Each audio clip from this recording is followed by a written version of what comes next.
Pessoal, essa aula vamos falar sobre a metodologia analítica da espectrometria de massas, né? No fundo aí vocês estão vendo a foto do SHRIMP 2, que está lá na Universidade de São Paulo, no Brasil. Bom, o espectrômetro de massa, ele nada mais é do que uma máquina aí que serve para contar íons, né? Ou, se a gente quiser falar de uma forma mais específica, você separar íons pela sua razão massa-carga e com isso você conseguir quantificar de uma forma relativa aí, valores relativos de cada proporção de cada íon de massa-carga diferente na sua amostra, né? Então você tem três partes principais aqui no equipamento. Você tem uma fonte onde você vai colocar a sua amostra e de alguma forma você tem que ionizar a sua amostra, você tem que fazer ela se transformar em íons. Pode ser através de um filamento aquecedor, assim como funciona, por exemplo, uma lâmpada normal que a gente tem aí, né, de metal, né, de filamento de metal. Ou você pode atacar a sua amostra com um laser, né, ou com uma microsonda iônica, por exemplo, né. E nesse momento a sua amostra ela vai ser ionizada aqui, né, os elementos que estão ali dentro vão se transformar em íons. E o que acontece? Você tem um tubo curvo aqui em formato de U, né? E no final desse tubo você vai ter uma diferença de potencial aí, enorme, né? Na verdade, chega a cerca de 8.000 volts. Então, se você gera íons negativos aqui na fonte, você coloca uma carga, um polo positivo do outro lado. E os íons vão sair voando, né? Na hora que eles forem atraídos por esse polo positivo, por essa diferença de potencial, como se estivesse caindo num fosso gravitacional aí, né? No caso, do potencial elétrico. O tubo de voo, né, por onde os íons vão passar, ele tem um formato curvo, e na parte central desse tubo de voo a gente vai ter o que a gente chama de um analisador. No caso aqui desse modelo é um analisador por eletroímã, né? No eletroímã a gente vai pôr uma corrente elétrica diferente, dependendo da massa que a gente quer separar, né? Do range de massas. E aí os seus íons, o que acontece, né? No caso aqui são moléculas de CO2, tá? São exemplos simples aí do espectrômetro de massa de razão isotópica. A amostra de CO2 aqui ela é formada por moléculas que têm peso 46, porque elas têm o carbono 12, oxigênio 16 e 18, peso 45, carbono 13, oxigênio 16 e peso 44. E o que acontece é que, à medida que os íons passarem aqui no eletroímã, né, a força centrípeta aqui, força centrífuga, e dependendo da carga que você põe no eletroímã, né, você vai separar os seus íons. Cada um vai fazer um caminho diferente dentro aqui do seu eletroímã, né, e vão emergir do outro lado do tubo de voo separados, né. As moléculas mais pesadas vão fazer um caminho mais próximo aí da parte central do ímã e as outras moléculas mais leves vão fazer um caminho mais longe, né, desculpa. E do outro lado você tem uma série de coletores. Hoje tem equipamentos monocoletores ou equipamentos que são multicoletores, né? Onde cada um desses coletores vai estar atingindo um feixe iônico já separado, né? Pela sua massa aqui pra gente, né? E o tipo de coletor mais comum aí, copos de Faraday, são copos metálicos que a cada porradinha que o copo leva de um íon aqui, ele gera uma corrente elétrica. Então, o que acontece? Quanto mais íon estiver chegando num copo, né, maior vai ser a corrente elétrica que é gerada aqui nesse copo metálico. E aí a gente pode pegar a corrente que é gerada em um desses copos, dividir pela corrente que é gerada nos outros copos. Com isso, a gente vai ter uma medida relativa, né, da proporção de cada isótopo na sua amostra. Você vê, isso aqui é um sistema, né, foi criado lá pelo Nier no começo do século passado, né, o design é basicamente o mesmo, só foi melhorando a precisão das peças, etc., né, a mecânica, a engenharia aqui, mas é um design simples, né? Você está separando as coisas aqui de acordo com a razão massa-carga, né? Com o tubo curvo, e como você está utilizando, né, esse fato dos impactos dos íons nos copos de Faraday que gerarem corrente elétrica, para você fazer uma medição relativa de quanto que você tem de cada isótopo na sua amostra, né? Um sistema genial aí, né? O problema aqui, né, é que você não consegue enxergar qual que é o elemento ou qual que é a molécula que você está medindo, né? Você consegue simplesmente separar as coisas por peso, né, ou por massa, desculpa, né, ou por razão massa-carga, mais propriamente dito.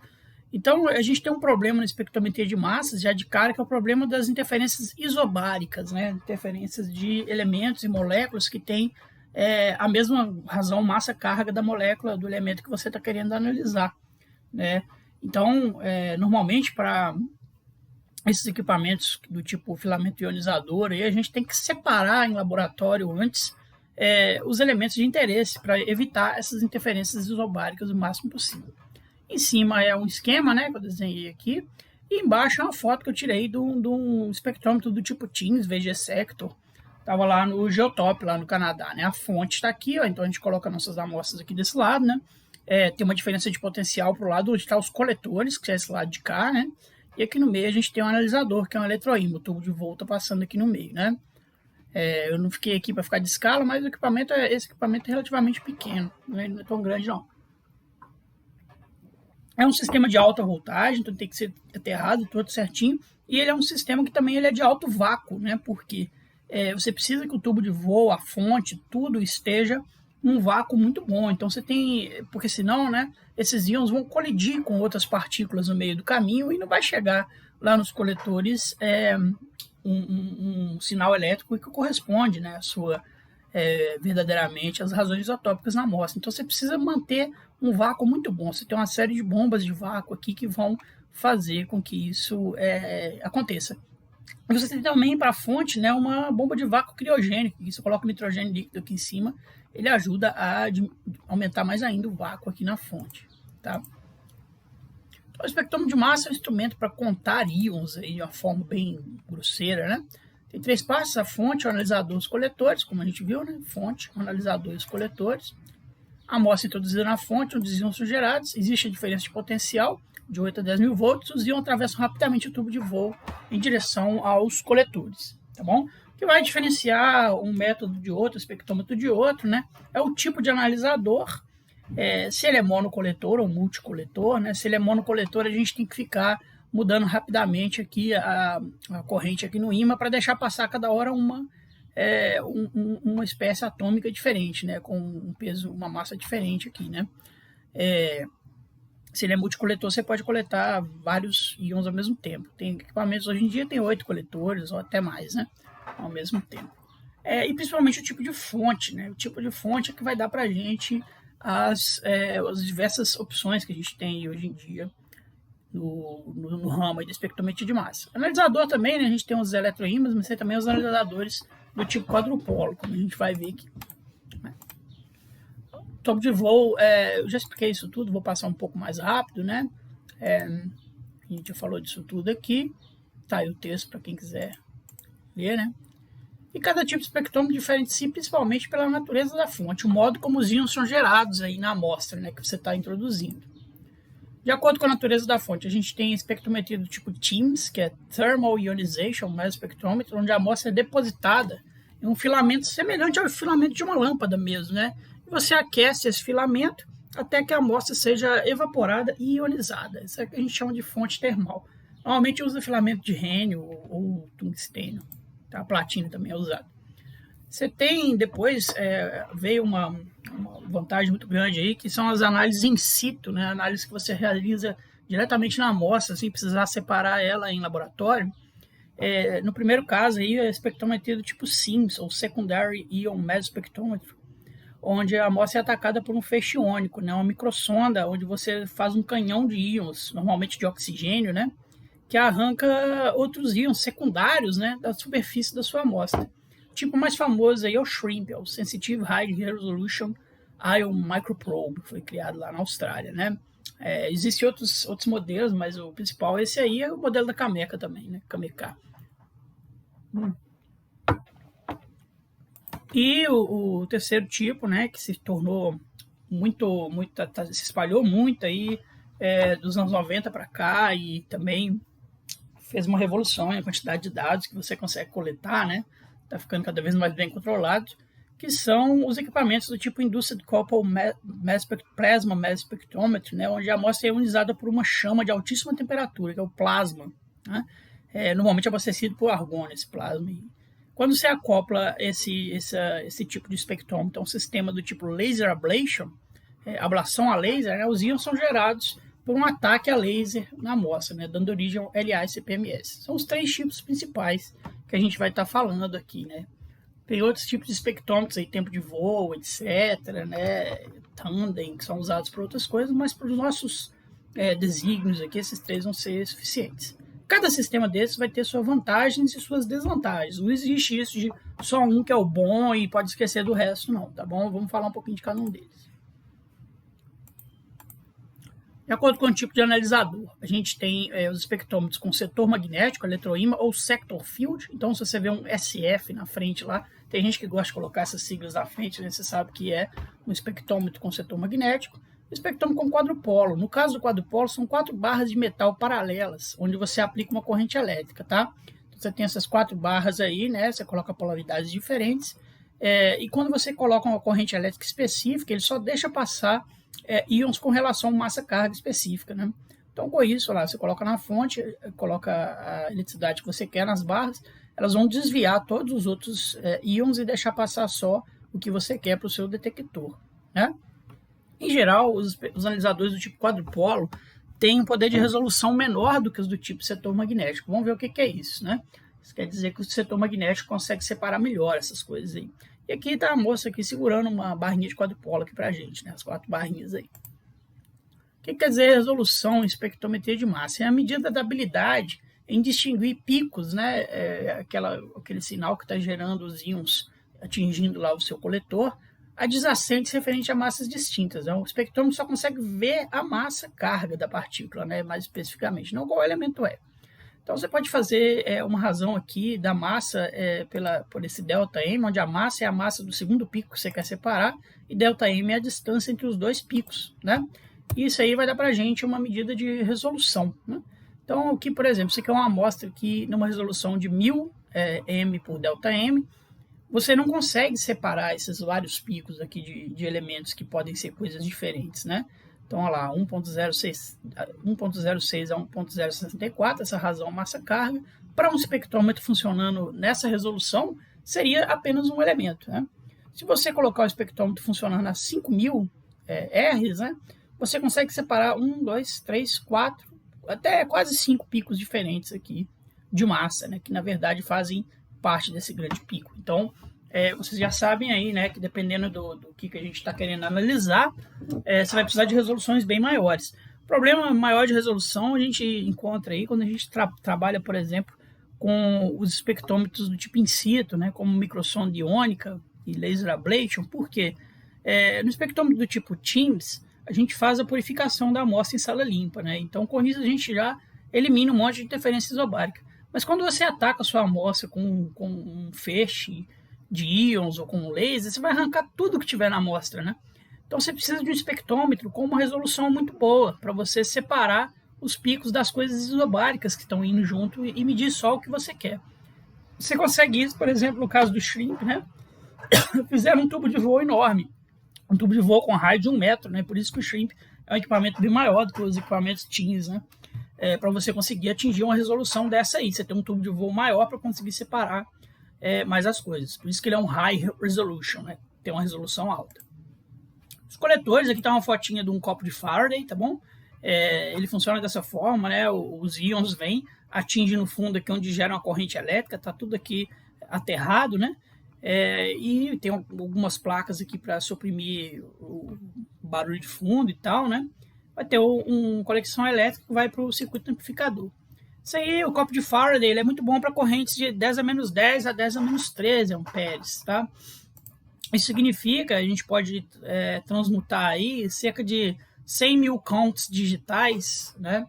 Então, 100 mil íons chegando no fim aqui dessa plaquinha vão gerar uma corrente de 10 a menos 11 amperes, que corresponde mais ou menos ao sinal de 1 volt lá no final, tá bom? Dependendo de como você está trabalhando. Agora, para correntes menores do que 10 a menos 13 amperes, você tem isótopos que são muito raros na natureza, ou a concentração é muito baixa. Você pode, a maioria desses equipamentos mais novos, né, eles são equipados com contadores de íons, né, do tipo Daily, aí, né? Então, nesse caso, essas correntes muito baixas, o ruído elétrico de background, o copo de Faraday já torna impraticável, né? O background já é maior do que você está conseguindo coletar. No contador do tipo Daily, que é como se fosse uma maçaneta, né, um knob aqui, o que acontece é que você atrai, os íons vão entrando, eles são atraídos por um potencial de 20 kV aí, e a colisão de cada íon com esse eletrodo vai gerar uma chuva de elétrons secundários. Esses elétrons vão atingir uma telinha fosforescente que está aqui, ó, e cada elétronzinho que atingir aqui vai gerar um brilho nessa tela, né, um sinal luminoso. E esse sinal luminoso vai ser amplificado por um fotomultiplicador. Isso aí permite que você obtenha até 100 vezes de ganho no sinal, né? Então você consegue medir correntes bem menores. Por outro lado, esse tipo de coletor aí, né, a gente tem que ficar esperto para não queimar ele, né, colocar correntes muito altas que podem gerar danos aí.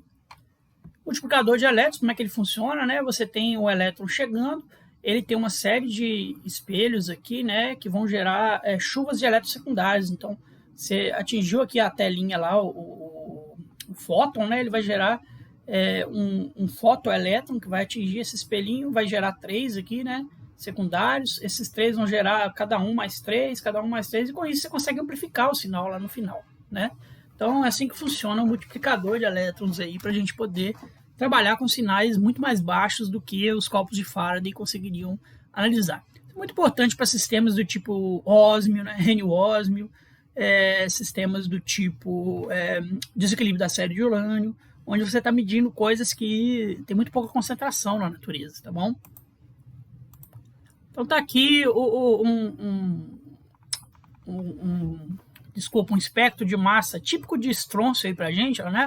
Então, olha lá, corrente relativa iônica que chega no fim lá do coletor para o estrôncio 86, o estrôncio 87 e o estrôncio 88. O que você vai fazer é pegar essa intensidade aqui do 88, dividir pelo 87, do 87 dividir pelo 86, você tem uma proporção relativa de cada isótopo na amostra, né?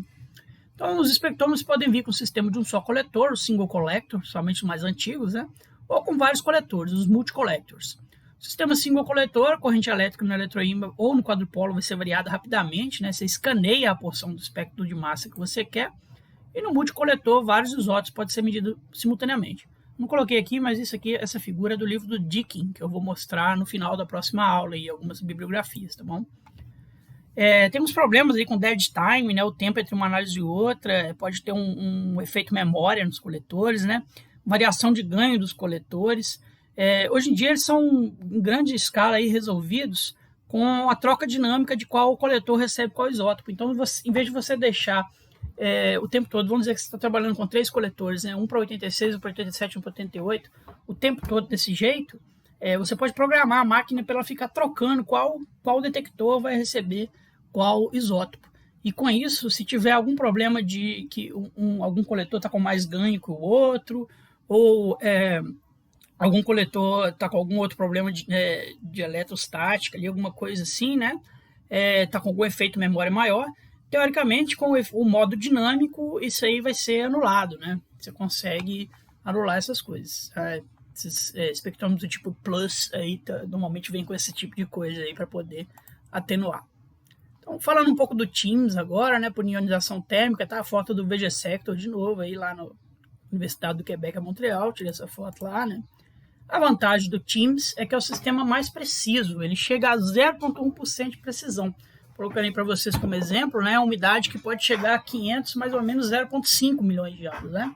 O mais antigo, né, vai ficar com certeza maior. As desvantagens é que você precisa dissolver, abrir quimicamente a amostra e separar os elementos de interesse antes de analisar, né? Além de trabalhoso e delicado, esse processo pode gerar problemas, por exemplo, com grãos compostos, como zircões com borda e núcleo de idade diferentes. Você tem que ter a certeza que você está dissolvendo coisas homogêneas e que você está homogeneizando isso ali na sua solução, tá bom? Então a gente vai usar ácidos fósseis para isso, né? É um tipo de análise destrutiva. A amostra que você usa é completamente consumida na análise. A vantagem é que normalmente se usa muito pouco a amostra, né? Muito poucas gramas de amostra, nanogramas, etc., dependendo de como que você está trabalhando. Então, o legado do Claire Patterson aí, né? Que percebeu lá a quantidade de chumbo contaminante que tinha nas amostras dele. As salas limpas aí, ó, né? Então, como a gente falou do Claire Patterson lá, né, tinha muito chumbo no ambiente. Com isso, quanto mais você limpa a sala, né, mais você vai percebendo que o branco procedimental vai ficando melhor. Quer dizer, o branco é aquele nível de chumbo do isótopo que você quer que está no ambiente já, né? Então, isso aqui são salas, que uma antessala onde você vai pôr seu jaleco, sua touca, seu óculos, etc.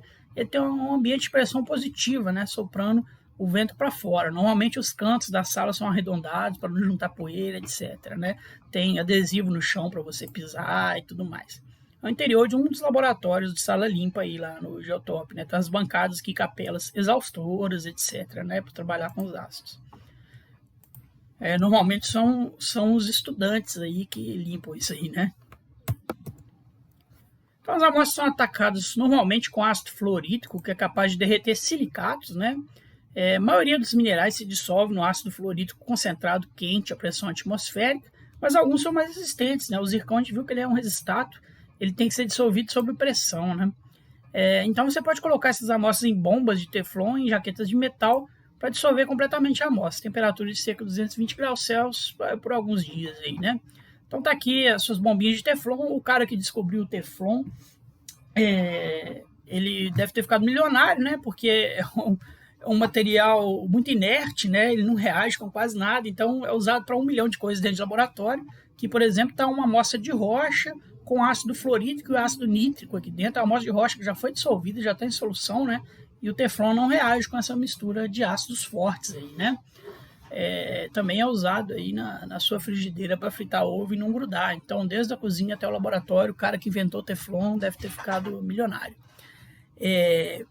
Essa amostra está com essa coloração amarelada, principalmente por causa do ferro, tá? E aí a gente coloca ela nessas jaquetas de metal e coloca no forno aí para dissolver por alguns dias, né? Se depois você abrir e ver que ainda tem algum resíduo de amostra no fundo, você tem que deixar dissolvendo mais um pouco, fazer mais um passo. Alguns laboratórios fazem dessa forma aí, outros já fazem apenas com recipientes mesmo do tipo Becker, né? Deixa lá na chapinha quente por uma semana até dissolver. Depende do que tem na sua amostra, né?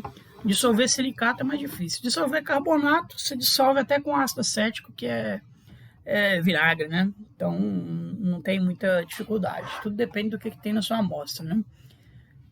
O problema do ácido fluorídrico é que ele é muito forte, né? Se você trabalha com ácido fluorídrico concentrado, como é esse caso aí para dissolver rocha, né? Uma mancha de ácido fluorídrico aí do tamanho da sua palma da sua mão, ela é capaz de te matar, porque o flúor vai entrar em contato com os ossos lá e vai substituir o cálcio no seu osso, né? Pode dar uma fluorose brava aí, vários problemas. Então tem que tudo ser feito com muito cuidado e muita carinho aí, né? Para não dar nada errado. E aí você coloca esse ácido fluorídrico e nítrico dentro dessas bombas de jaquetas de metal, né? Coloca lá no forno por uma semana. Depois você tira, vai estar tudo quente, né? Faz o favor de não abrir na hora. Já dá uma resfriada nelas. E aí, quando você vai abrir, você vê que esse negócio agarrou. E aí, como é que você faz? Tem que dar umas porradas para sair. Mas você vai dar umas porradas com um negócio cheio de ácido fluorídrico e nítrico dentro? É melhor tomar cuidado, né? Para não ter acidentes feios aí. Pós-dissolvido, então, as amostras são passadas por uma série de microcolunas. Essas microcolunas são preenchidas com resinas especiais. Essas resinas, a maioria delas é teflon também, né? Mas dentro desse teflon tem alguns compostos que deixam passar alguns elementos enquanto chupam outros, né? Então, isso é uma forma de separar elementos químicos em laboratório que é chamada de cromatografia de troca iônica. Olha o que está acontecendo aqui. Tem uma coluninha aqui, né, de teflon, de plástico, não sei que plástico é esse. Aqui embaixo um bequezinho também, né? E o que acontece? Eu virei a minha bomba já dissolvida aqui dentro, né? A amostra está aqui amarelinha e aqui eu tenho uma resina que aprisiona o ferro. Então, quando a amostra passa do outro lado, não sei se está dando para ver aqui, ó, ela está saindo transparente. Então, o ferro todo está ficando nessa resina, né? Isso aqui são colunas para separar elementos terras raras, né? Do tipo neodímio, samário, o que a gente quer aí. E o que acontece, né? É que aqui tem uns exemplos de algumas curvas de elução, vou mostrar como é que isso funciona. Você tem a sua resina lá, né? E você passou a sua amostra nela, vamos dizer que é uma resina que aprisiona terras raras. Os terras raras estão lá e tudo que era porcariada que você não queria da amostra foi embora, né? Agora, para tirar os terras raras de dentro da resina, você vai usar ácidos mais fortes, né? Então, isso aqui está te mostrando o seguinte, ó. Quanto mais ácido, no caso clorídrico, aqui eu acho, né? Você vai colocando na sua coluna, você vai começar a liberar, de acordo com o volume que você coloca na coluna, você vai começar a liberar os elementos terras raras. Primeiro você libera os mais leves, lá. Então você libera o sério, né? Depois você vai aumentando o volume de ácido, você libera o praseodímio, depois você começa a liberar o neodímio, e depois você começa a liberar o samário. O grande truque aqui é quando você começa a liberar o neodímio, você vir com um beckerzinho aqui embaixo e coletar só o neodímio. E depois, quando começa a liberar o samário, você vem com um outro beckerzinho e coletar só o samário. É uma arte aqui, né? Que você tem que calibrar bem a sua coluna para saber em qual volume de ácido que está saindo esses elementos. Se você tiver um ICP-MS, é relativamente fácil, né? Você coleta vários cortes aqui e vê em qual volume de ácido está saindo cada coisa, né?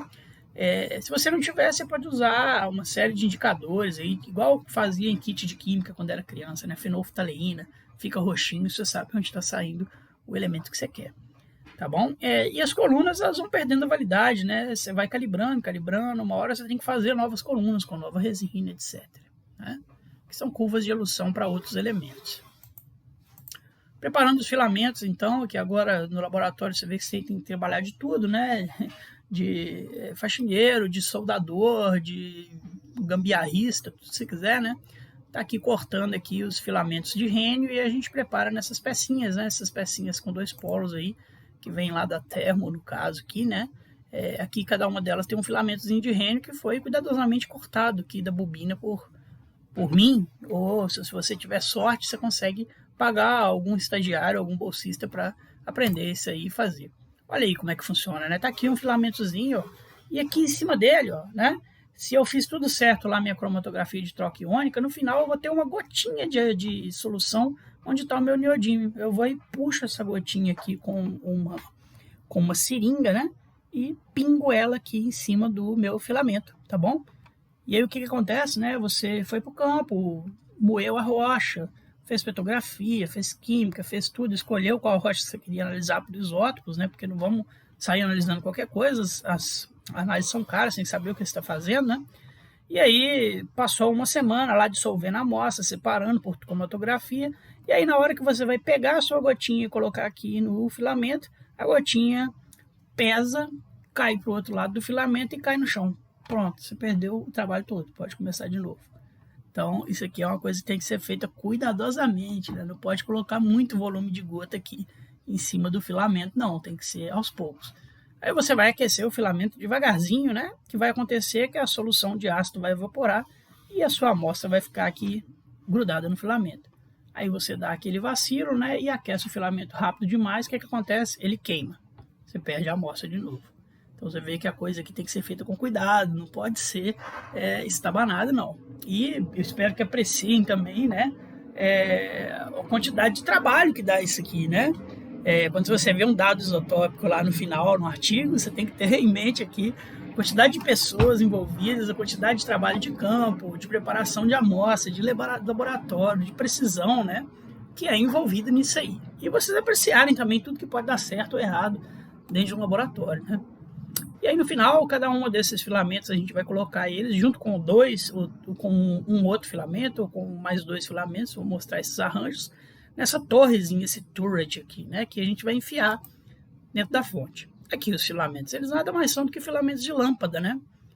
Você aquece eles são muito finos e com isso o efeito Joule aqui faz ele, né? Você passa a corrente elétrica e ele gera aí o calor e a luminosidade, tá bom? Posso estar falando besteira aí, os físicos me desculpem se eu usei um termo errado. Então eu agora já montando aqui aquela turret, aquela torrezinha com 20 amostras aqui, né?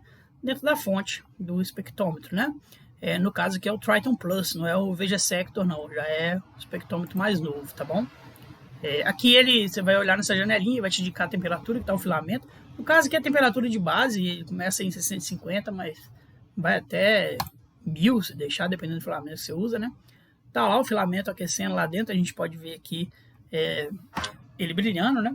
Você vê que o Triton Plus ele é tudo fechadinho e o VG Sector, aquele outro que eu mostrei para vocês, ele é todo aberto, como se fosse carro velho e carro novo mesmo, né? O carro velho, ele dava muito problema no VG Sector, mas o problema que dava a gente resolvia na mão. Agora esse Triton Plus aqui, quando ele dava problema, tinha que chamar o técnico. Agora você tem uma Ferrari, né? Uma Ferrari e um Fusquinha velho que você resolve com aquelas peças que deixavam no porta-luva para resolver os problemas de Fusquinha, né?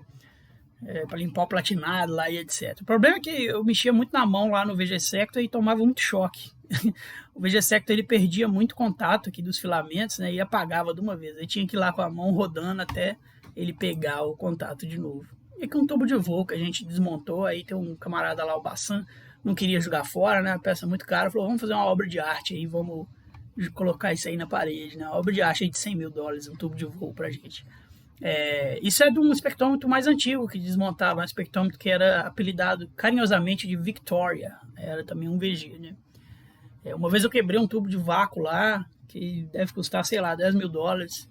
Ele também não deixou jogar fora, não. Ele falou que ia fazer um vaso de plantas. Ele levou isso para lá. Aí, como é que funciona o arranjo, né? Pode ser com 2 filamentos, com 3. A gente tem um filamento que ele tem amostra, né? E por que a gente tem esse outro filamento? Porque, normalmente, a temperatura de evaporação da sua amostra é diferente da temperatura de ionização. Você evapora a amostra, mas você não fez ainda os elementos virarem íons, né? E com isso, assim, se você usa um filamento só, dependendo do sistema que você está analisando, você pode perder muita amostra antes que eles comecem a ionizar, né? Então, o que a gente faz aqui? Está aqui o filamento com a amostra, a gente aquece ele, conhecido como filamento aquecedor, ele vai gerar uma nuvem, né? Uma nuvem de elementos. E a gente tem um filamento ionizador, que a temperatura dele é mais alta. Então, assim que essa nuvem de elementos é criada, essa nuvem atômica, né? Esse calor aqui no filamento ionizador faz eles virarem íons, e aí quando ele vira íon já é puxado pela diferença de potencial para dentro do espectrômetro, né? E às vezes usa também um filamento central, que ele tem uma configuração diferente aqui. Lá no VG a gente usava essa configuração de 3 filamentos, no Triton Plus usava a configuração de 2, tá bom? Aí fazia vários testes aqui, né? A gente conseguiu ver aqui que se você chegasse, principalmente o pessoal que mexia com o desequilíbrio da série de urânio, que o sinal era baixo, né? Se a gente chegasse os filamentos mais perto um do outro, o sinal ficava melhor, né? Então, eu com o Bassan lá, ele foi me pedindo para fazer isso, né? Eu fui puxando os filamentos cada vez mais próximos, mas você não pode deixar um filamento encostar no outro, né? Que se acontecer isso, dá curto-circuito. Então, é um jogo aí de ter um ponto ótimo aí para isso. Aí tô eu aí na camisa do Galo, não do Juventus, tá? Ganhei na época, tô aqui colocando nitrogênio líquido na fonte aqui do Triton Plus, tá bom? É mais novo que chegou depois lá no Geotópia, a segunda vez que eu fui. Foi bom aprender tudo no VG Sector, mais antigo, né? Que quando chega o mais novo você já consegue entender sem precisar abrir ele todo. E aqui tá a mangueirinha do nitrogênio líquido que acabou ficando dura aqui pro lado de cá, né? Resultados aí, eu tô com 2 telas de resultado aqui, então é um sistema multicoletor, né? Que a gente tem 6 isótopos sendo medidos, né? Então são 6 linhas aqui. E aqui a corrente aqui em electrovolts, né? 1.5, 1.0, cada um tem uma intensidade, né? Então aqui é o coletor que corresponde ao isótopo mais, e aqui o coletor que corresponde ao isótopo mais pobre, e aqui intermediários. O que a gente faz é pegar cada sinal desse e dividir pelo outro, aí você vai ter a sua razão. Estronço 87, 86, neodímio 4 vezes, 144, depende do que você está medindo. Isso aqui é um sinal ótimo porque a amostra foi muito bem separada, porque a amostra é boa, porque quando colocou aqui ela ficou estável aí por horas, aqui está o tempo aqui, né? No espectrômetro, então dá para você coletar dado o quanto você quiser, né? Até você sentir que a estatística não está melhorando mais. Normalmente tem um ponto ótimo, que acima do qual você mediu lá 200 análises, 100 análises, você vê que não está melhorando mais, quer dizer, você já chegou no que dava para fazer, né? E aqui é um sinal não tão bom, né? É um sinal que está variando muito, vocês estão vendo? Isso ocorre quando a amostra não é tão bem separada, ou quando a amostra não está com a saúde tão boa, já está morrendo, né? E com isso, o analista tem que ficar aumentando ou diminuindo, se for o caso, a temperatura do filamento, né? Então, isso é tudo muito importante, assim, esses espectrômetros todos, eles têm sistemas automatizados, eles funcionam durante a noite, mas eu sempre digo, assim, que grande parte aqui da incerteza final, da qualidade da amostra, vai vir do analista que está sentado na frente da máquina, né? Para ele saber o que ele faz para poder manter essa qualidade aí, né? Tem que focalizar o sistema de óptico da máquina para os íons estar sempre pegando no centro lá dos coletores, etc. Tem uma série de ajustes aqui que é necessário fazer, né? Então, cada linha de cor diferente é o sinal elétrico gerado pelos íons de um isótopo específico e um coletor específico. Dividindo a intensidade de um sinal pela do outro, temos a razão isotópica procurada, né? Proporcional. Por que o TINS tem a maior precisão, né? Primeiro que ele gera sinais muito estáveis, que permitem coletar dados por horas, né? Mais dados, maior precisão estatística. Isso aqui é um exemplo aqui de dados coletados em 4 horas, mais de 4 horas de análise, se deixar, né? Você começa aqui com uma razão não muito legal, mas depois de um tempo você atinge um platô aqui. Não sei bem para qual sistema que é esse aqui. Aí tem aquela questão nossa lá de 1 sigma, 2 sigma, etc, né, falando na estatística. A segunda coisa é que a gente mede os isótopos pai e filho separadamente, por separação química. Portanto, a gente não precisa preocupar com o fracionamento interelemento, como em outros métodos. O que quer dizer isso, né? Quando a gente mede, por exemplo, o samário e o neodímio no TIMS, né? A gente separa o samário do neodímio e mede cada hora um, né? E quando a gente mede, por exemplo, urânio e chumbo no SHRIMP ou no LI-CPMS, a gente vai ter que medir ao mesmo tempo o urânio e o chumbo. Porém, tem um problema enorme aí, né? Porque a ionização do urânio é diferente da ionização do chumbo. E com isso, a razão urânio e chumbo pode mudar com o tempo. As razões urânio e chumbo vão mudar com o tempo dentro do espectrômetro, né? Então tá aqui, por exemplo, um exemplo do LI-CPMS, né? O LI-CPMS, as análises são bem mais rápidas aqui, né? Tá em segundos, 180 segundos. Análise de um zircão padrão, que é o GJ1, né? Utilizando argônio como gás carreador, utilizando hélio. Olha o que acontece com a razão 206 chumbo, 238 urânio com o tempo, né? Ela vai aumentando, né? Ela vai aumentando por causa da diferença de ionização entre o chumbo e o urânio, né? E aqui, nesse trabalho de Jackson específico, né? Acho que eles demonstraram aí que você usar hélio é mais estável do que você usar argônio, né? Então, isso é um problema aí para as análises in situ, tá bom? Que você não consegue separar essas coisas em laboratório. Por isso, as análises in situ, como é que a gente vai saber qual que é a razão real chumbo, urânio delas, né? Nós vamos ter que comparar com um padrão. Não tem jeito. A gente tem que ter um padrão primário, como o GJ1, por exemplo, né?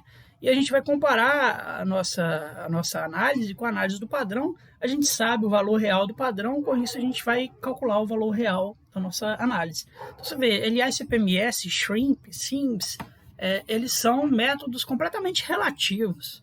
Você nunca vai atingir, bom, talvez falar nunca é demais, né? Mas a precisão que um TIMS tem, você nunca vai chegar num método desse tipo, CPMS ou SHRIMP, porque eles já são de cara, né, baseados nas análises de um padrão. Então depende de você ter padrões bons, né, bem conhecidos e que sejam bem parecidos com a sua amostra, tá bom? E aí você aplicar, né, no TIMS a técnica da diluição isotópica, que é aquela coisa que a gente faz lá no pré-primário, né? Quantas bolas vermelhas e quantas azuis tem na caixa? É difícil a gente saber. A gente não pode medir as duas ao mesmo tempo, a gente não pode medir urânio e chumbo, então a gente tem que calcular os valores em moles, não em razões. Para fazer isso, a gente mistura uma quantidade de bolinha amarela que a gente conhece, né? Isso aí é o que a gente chama de spike, ou traçador, né? E depois a gente mede separadamente para calcular. A gente sabe os moles, né, da amarelinha, e depois a gente mistura isso aqui, tira uma amostrinha qualquer. A partir dos moles da amarelinha, a gente vai saber proporcionalmente os da vermelhinha e do azulzinho. Com feijõezinhos fica mais divertido, né? Então a gente tem uma amostra qualquer aqui, que ele tem um bocado de feijão, preto e marrom, tá? E, por exemplo, a composição isotópica marrom dele é essa aqui, né? AN mais 1, N mais 2, N mais 4 são isótopos com massas diferentes aqui, né? A proporção relativa deles é essa. E o que eu vou fazer é misturar, jogar um pouco de feijão, porque eu não ia conseguir contar um por um esses feijões pretos e marrons, né? Então eu vou misturar neles um pouquinho de feijão verde aqui, que eu conheço a composição desse feijão verde, tá bom? Eu sei que esse feijão verde, a composição dele aqui vai ser, ela é muito enriquecida em um dos isótopos, normalmente o spike é muito enriquecido em um isótopo que não é muito comum na amostra, tá bom? E com isso, né, no final a gente vai ter uma mistura que corresponde parte à amostra e parte à composição do spike, como vocês estão vendo aqui, né?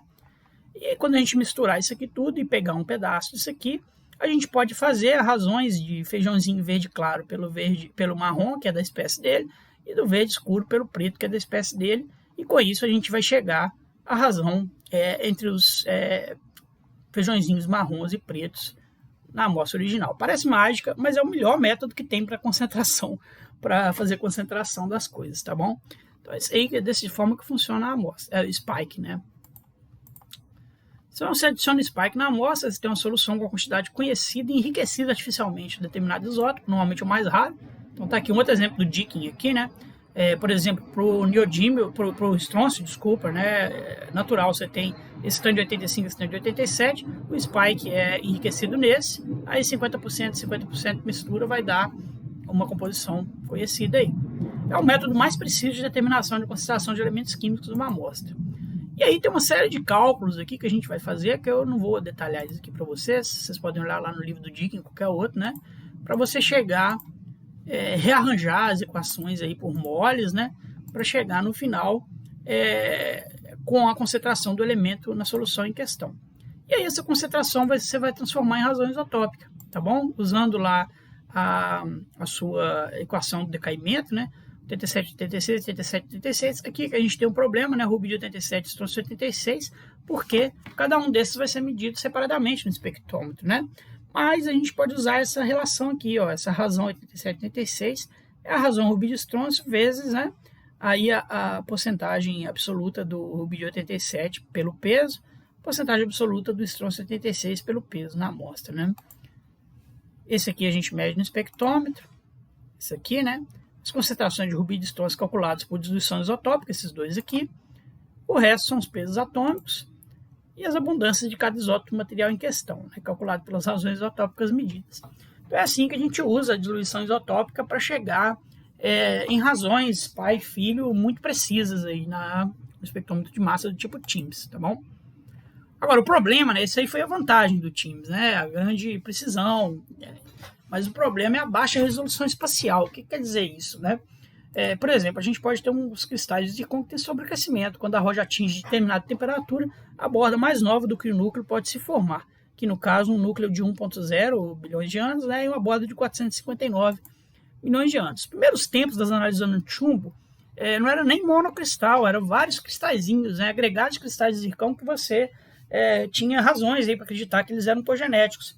Eles eram completamente dissolvidos em hafnium e as razões eram medidas a partir da solução resultante. Então você já imagina, né? Se você mistura um núcleo desse com uma borda dessa, né, você vai chegar a idades intermediárias, que não tem significado geológico nenhum, tá bom? Isso que a gente quer dizer com baixa resolução espacial, você não conseguir separar esses diferentes domínios aí dentro da sua amostra. Você precisa de uma amostra homogênea, né, para poder ter idades com significado. Só que aí com isso, né, a zirconologia foi a ciência que mais avançou aí dentro dos laboratórios, né? Foram criados vários métodos, vários truques aí para poder dar a volta nesses problemas, né? E o que é legal é que com isso a gente ficou conhecendo muito da mineralogia, da composição, da estrutura do zircão e de outros minerais, né? Então, por exemplo, a gente tem aqui a separação de cristais com menos inclusões por via magnética, né? Isso foi demonstrado aí que poderia aumentar muito a concordância das idades, tá? Abrasão a ar, como está aqui o exemplo aqui do Dickin, pegando aqui essas fotos do Aleinikoff, né? Você coloca os seus cristais dentro de uma câmarazinha com granado, com qualquer outro mineral que consiga quebrar essas bordas, né? Bota eles lá para rodar, as bordas vão quebrar e vão ficar arredondadinhas, como as fotos do Luizão Silva aqui estão mostrando, né? Amostras naturais e amostras tratadas por abrasão, fica aí redondinha, se livrando das bordas com coisas que você não quer datar, né? Análise de monocristais, né? Você conseguiram chegar aí, o pessoal que desenvolveu essa iconologia, né? Conseguiu chegar, né? O Krog, o Parrish, etc.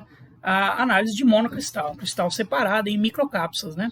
E a análise de pedaços de cristais, né? Chegou no ponto que você consegue quebrar um pedacinho da borda do zircão, analisar só a borda, né? Um pedacinho do núcleo, etc. Então, desenvolveu bastante isso aí, né? O magiamento ajudou muito.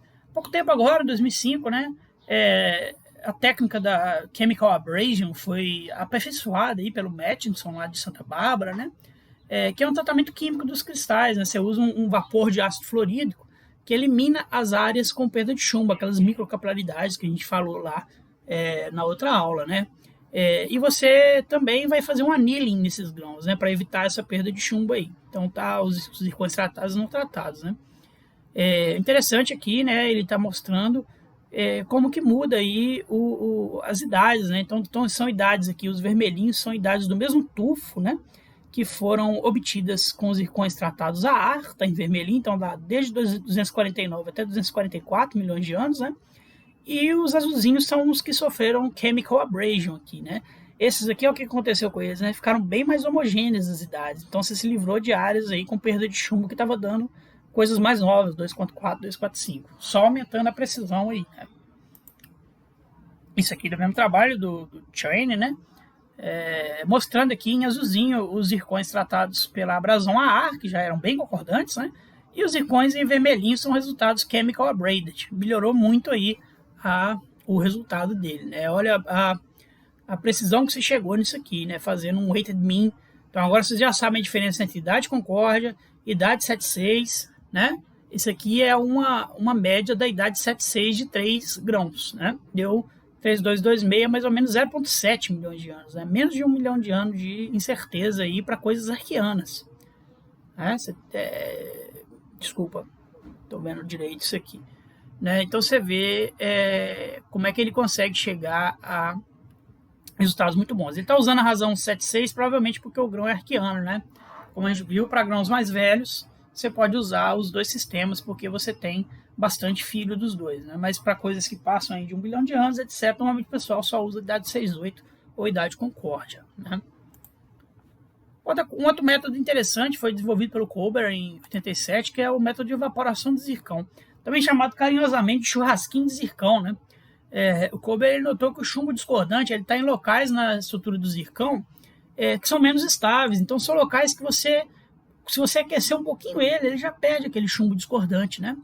Então, se você aquecer o seu zircão em temperaturas crescentes, você vai perdendo chumbo discordante até chegar, idealmente, num platô de idade 76 concordantes, tá bom? Como é que ele fazia isso? Ele embrulhava o zircão num filamento, né? E aí, você embrulhando o zircão no filamento, você tem um filamento de evaporação ionizador, da mesma forma lá que os outros, né? Ele vai aquecendo, lá, começa a 1400, 1425, aí você começa a perder todo o chumbo que está dando idades discordantes, né? Mais novas do que a idade real, até você chegar na idade real aqui, né? Um platôzinho acima lá de 1475 bilhões de temperatura por aí, né? Graus Celsius. Então essa é a ideia aqui do churrasquinho de zircão, né? Tá aqui o nosso ATzinho fazendo um churrasquinho de zircão nos dois filamentos aí, né? Então a ideia é essa, quando vai aumentando a temperatura, que você tem a idade com perda parcial de chumbo, e aí você, quando chegou acima de 1475 aqui mais ou menos, você já se livrou dessas áreas que tinha perda parcial e já está na região do zircão que está te dando a idade mínima de cristalização ali dele, né? Por que as idades aqui são 7,6? Porque você está evaporando o seu zircão dentro do espectrômetro, como a gente já viu, né? Você só consegue medir as razões de chumbo e não as razões de urânio, porque você está colocando o seu ímã ali para poder medir os isótopos que estão na faixa de razão massa-carga do chumbo, que é muito diferente da faixa de razão massa-carga do urânio, né? Então você não consegue medir urânio e chumbo ao mesmo tempo no espectrômetro do tipo TIMS, né? Você mede só o chumbo. Mas como a gente tem dois relógios, né? O 6,8 e o 7,5, a gente consegue usar a razão 7,6, medindo apenas os isótopos de chumbo. O problema é que você não tem uma noção de discordância desses zircões, né? Do quanto que as idades 6,8 vão discordar da 7,5. Mas já é uma ideia legal de cristalização, principalmente se os grãos forem bem comportados, tá bom? Os cristais forem bem comportados. Vou falar das análises in situ agora, então, né? Entrando na espectrometria de massa por íons secundários, do tipo SINS. Tá aqui o SHRIMP, lá na USP, né? E o principal concorrente é a CAMECA, IMS 1280 aí, né? A CAMECA é muito boa para fazer imageamento, né? O SHRIMP, todos esses microsondas iônicos elas começaram como microscópios iônicos, na verdade, né? Mas foram direcionados para fazer contagem de íons depois, né?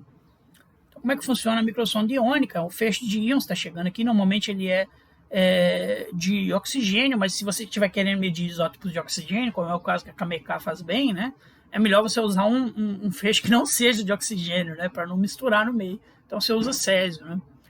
Ataca a superfície da amostra, e quando ele ataca a superfície da amostra, você gera íons secundários. Esse processo é conhecido como sputtering, tá bom?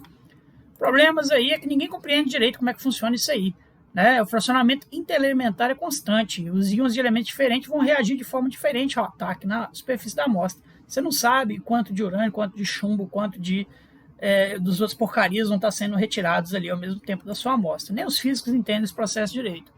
Então, para isso, você tem que analisar um padrão junto com a amostra desconhecida que tem estrutura e composição mais semelhante possível a essa, para evitar o que a gente chama de efeito matriz, né? Efeito matriz é o quê? Como a matriz da amostra afeta as razões isotópicas. É um tipo de datação relativa, mais relativa ainda do que TIMS, todas elas são. Por isso, jamais terá a precisão das datações por isotope dilution TIMS, né? Como não tem separação química prévia, o equipamento precisa ter uma ótima resolução para separar os picos de elementos diferentes. Daí o grande raio do tubo de voo e a presença de tem 2 analisadores no Shrimp, né? Um elétrico, um quadrupolo lá no começo, um magnético. Olha aí o tamanho que o spot de SIMS pode chegar, né? É um feixe de íons que está atacando sua amostra, então é uma coisa muito pequena, né? A grande vantagem do SIMS é a resolução espacial. O tamanho do spot, a área de análise, né? Pode chegar a 5 micrômetros de diâmetro. Normalmente é mantido em cerca de 20 micrômetros para otimizar o sinal gerado, né? Se você bota a 5 micrômetros, o sinal é muito baixo, você tem que deixar medindo por mais tempo para conseguir alguma análise boa, né? Então você tem um jogo aí entre diâmetro do spot e qualidade de sinal, né? Profundidade nem micrômetros, né? Muito pouco isso aí. E a análise de até 2 nanogramas por amostra. É uma análise praticamente não destrutiva, né? Tanto que as primeiras coisas que fizeram com o Shrimp foi analisar a amostra da Lua, né? Dessas coisas assim. As desvantagens: as análises são mais demoradas que o LSPMS, 15, 20 minutos, dependendo da análise que você está querendo fazer, né? E menos precisa do que o TIMS. O equipamento é mais caro, é mais complexo, ele tem em poucos lugares do mundo, tá bom? A precisão chega a cerca de 1 a 5%. Né? Compara lá com o TIMS, que era a precisão de até 0,1, né? Então, por exemplo, a umidade que com o SIMS você vai chegar a 500, mais ou menos 5 a 50 milhões de anos, né? São 10 milhões de anos, 15 por aí. Com o TIMS você poderia chegar a 0,5, né? E desconfiem aí de análises que chegam com uma precisão muito melhor do que isso, de SIMS, por exemplo, porque a precisão da sua amostra, da análise na amostra desconhecida, ela nunca vai ser maior do que a precisão no seu padrão, né? Então o cara precisa analisar aí, sei lá, 20, 25, quanto mais amostras de padrão ele conseguir analisar, melhor para conseguir gerar uma precisão maior para sua amostra desconhecida. Aí está uma imagem aí do Shrimp australiano, só para a gente ver os pedaços dele. A gente tem a fonte iônica primária, né, um canhão de íons, que a gente chama de dual plasmatron, tem um nome bem legal. Esse canhão ataca a amostra que está aqui na câmara, né, em vácuo. Ela vai ser acelerada aqui, os íons, pelo tubo de voo. Primeiro a gente tem um analisador eletrostático, o quadrupolo, né, depois a gente tem o analisador magnético e no final os contadores de íon. Esse analisador de energia é importante porque quando os seus feixes de íon são gerados aqui, né, eles têm várias quantidades de energia cinética, vamos dizer assim, né? Cada um vai ser acelerado de uma forma diferente devido ao processo de sputtering. Eles têm um perfil de energia. Por isso você tem que ter esse analisador para filtrar, porque a única coisa que o ímã consegue ver é a razão massa-carga, né? Então você precisa ter partículas homogêneas. Por isso você tem que ter esse analisador de energia antes do ímã, que tem um raio grande aí para ter uma boa resolução. Você vê que é um equipamento construído especialmente para isso aí, para fazer geocronologia, né? Um pouco da história da construção do Shrimp australiano, tá o pessoal aqui, o Steve Clement, John Foss, Derek Miller, preparando a câmara aqui do Shrimp, né? Dentro de cada sala dessas de Shrimp tem que ter 1 milhão de coisas, tem que ter um guincho só para ficar levantando e baixando as coisas lá, pesadíssimas, né? As salas têm que ser bem preparadas. Até se você chegar perto do eletroímã, você pode atrapalhar as coisas, né? Então é bom ser isolado nessas salas e nem o computador do analista fica lá dentro, fica do lado de fora, né? A ideia aí do Bill Compson, lá da ANU, né, da Australian National University, tocada por Steve Clement, sob design do professor Matsuda, lá de Osaka. Né, foram vários designs que eles testaram de microscópios iônicos. O primeiro Shrimp entrou em operação em Canberra, lá na Austrália, em meados dos anos 80, rapidamente produzindo resultados importantíssimos, como, por exemplo, achar os grãos de zircão mais antigos do mundo e coisas, datações da Lua, etc. Depois esses caras lá da ANU viraram uma companhia aí que funciona aí como se fosse uma pequena garagem, né? Você liga lá para os caras, fala direto com eles, e se transformou nessa companhia Australian Scientific Instruments e começaram a fazer versões comerciais do Shrimp, né? Então você tem o Shrimp 2 MC Multi-Collector, né? O primeiro era o Single Collector, Shrimp RG, Reverse Geometry, onde eles trocam o analisador eletrostático de lugar com o ímã, e teoricamente isso dá uma precisão maior lá, mas dá um problema grande aqui de engenharia, né? Lá em Stanford eles têm um Shrimp desse lá nos Estados Unidos, se eu não me engano. O Shrimp voltado para isótopos estáveis, o SI, por exemplo, né? Aqui está um mapinha aqui de 2009, né? Não sei se isso mudou alguma coisa de lá para cá, mas com as localizações, acho que mudou sim, tem uma em Granada que não está aqui, por exemplo, né? de shrimps no mundo. Então você vê que é coisa que cabe aqui quase que em uma mão só, né? O número de países aqui. A Austrália tem vários aqui em Canberra, mas tem aqui em Perth, né? Tem 2 lá onde eu fui lá fazer o pós-doutorado. No Japão, não sei se na Coreia tem um, se não me engano, na China, né? Tem também. Polônia, São Petersburgo, a Polônia também não está aparecendo aqui. São Petersburgo, Madrid, Ottawa, né? Stanford. E o último que apareceu foi em São Paulo. Então você vê que o Brasil é privilegiado aqui, né? A gente está dentre as poucas localizações do mundo que tem o shrimp, tá bom? Algumas fotos que eu tirei lá em Perth, do Shrimp 2, que é a sala dedicada para ele aqui, né? Tem todo o guindaste aqui para poder mexer nesses equipamentos, né? Eu estou aqui passando alguma dificuldade aqui para poder calibrar essas coisas aqui. E aqui a visão da sala do operador, né? Estamos aqui com nossas imagens dos grãos que vão ser atacados aqui, né? Você já ter tudo planejado. Aqui os números aparecendo. E o que você vê na telinha do Shrimp? É uma câmera, né? Então é uma câmerazinha que está ali na câmara de amostra que está por aqui, né? Você vai localizar o seu grão lá e aqui o spotzinho sendo queimado no grão, ó. Você vai ver em tempo real aí. Né? Aí aqui tá uma imagem mais legal, com uma figura mais legal que eu fiz aqui, né? Do duoplasmaton como um camarada jogando sinuca, né? Ele vai jogar o feixe primário na sua amostra, esse feixe primário vai colidir aqui nas outras bolas de sinuca, gerando um spot, né? E aí você vê que vai gerar feixe secundário de tudo que é elemento da sua amostra, tá? Como é que a gente vai preparar essas amostras, né? Você precisa fazer moagem, você precisa passar os seus grãos aí, a sua rocha em um bateamento, uma separação gravitacional, numa separação por líquido denso, né, magnética. Isso tudo, normalmente, o Thiago leva o pessoal no laboratório Sepura, né, no CPMTC, e mostra. Não sei como é que a gente vai fazer dessa vez. Tomara que quando voltar a gente consiga fazer esse tour com o pessoal, mostrando como é que se faz essa separação de zircão e outros minerais aí de interesse. Então, mesmo sendo análise in situ, né, normalmente você tem essa separação, essa purificação. Você tem que ter esse trabalho aí, né? E no final sempre tem que ir para a lupa, não tem jeito, né? Para poder conhecer, namorar os seus grãos aí, separar eles direitinho. Então aqui é um exemplo de uns montes aqui de Stanford, né? No caso aqui o cara montou em fileirinhas aqui, então a gente tem amostras, né? Que é uma amostra, outra amostra, outra amostra, outra amostra. Aqui a gente tem padrões, né? Tá aqui um padrão de idades, e a gente pode ter padrões de composição também, né? Para você poder monitorar isso. E aqui como é que fica o mount de 25mm, se não me engano, né? Se não me engano, no final, né? Sua espessura aqui já está com a cobertura de ouro, né? Que é para evitar que se forme carga quando você coloca no espectrômetro. Normalmente a gente mostra, pessoal, o mount, etc. também. Vou fazer isso aí depois. Figuras que eu tirei aqui também quando eu estava montando meus mounts lá, né? Aqui eu coloquei aqui numa plaquinha de vidro com uma fita dupla face. Marquei aqui onde aqui iam ficar as amostras, né? No círculozinho aqui no meio. Vai ter um padrão aqui, NBS, para localização no pico de chumbo comum, padrão de vidro. Nessa área que eu coloquei o padrão primário, Temora 2 no caso. Depois coloquei 2 padrões secundários. O padrão secundário é para a gente monitorar a acurácia, como eu falei para vocês, né? Precisão a gente vai ter pelos números lá das análises mesmo, pela incerteza, né? Mas a gente precisa ter uma ideia da acurácia, quer dizer, quão próximo da idade real, né, está a datação que a gente está obtendo. E para isso a gente usa padrões secundários que a gente já sabe a idade deles, né? Então eu vou analisar eles juntos aqui. Eu vou ter que ter um padrão primário. Vocês já viram que no Shrimp e no ICP a gente tem que ter um padrão primário, porque a gente não sabe como é que funciona o fracionamento interelementar lá dentro, né? E aí esse padrão primário eu vou usar para calibrar, para normalizar todas as amostras que eu não conheço e o padrão secundário também, né? Então se na minha normalização o padrão secundário der a idade que eu espero dele, né? Eu sei que as minhas amostras também devem estar próximo da realidade. Assim que a gente monitora a acurácia.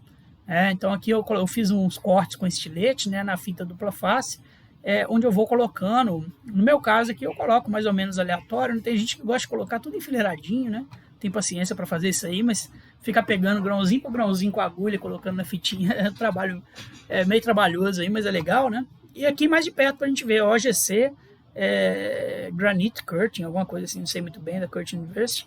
É um padrão secundário aí de 3 ponto alguma coisa bilhões de anos que eles usam lá.